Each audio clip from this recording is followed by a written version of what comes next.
पावलो एफेसकारांक म्हणटा, तुमी आतां सर्गींचे नागरीक सिटिजन्स,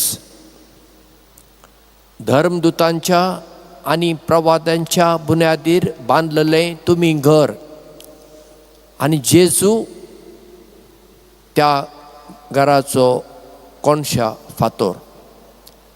आतां असो तो तांकां कित्याक म्हणटा, एफेसाचो लोक चडसो हेर धर्माचो आसलो आनी पावलून थंय जेजूची बरी खबर परगडतच ते क्रिस्तांव जाले.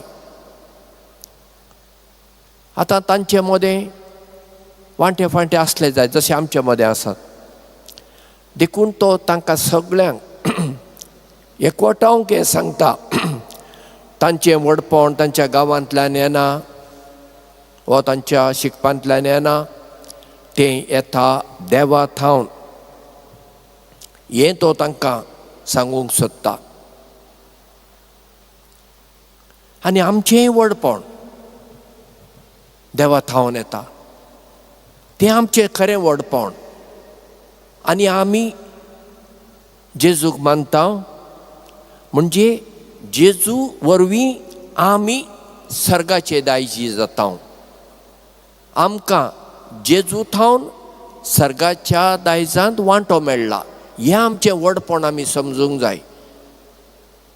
पूण जायते फावटी आमी हें विसरता आनी संवसारी मनशा भशेनूच आमी चिंतता, उलयता आनी वागता. देखून आयचें पयलें वाचप आमकां एक शिटकावणी दिता. आमचें व्हडपण देवा थावन येता.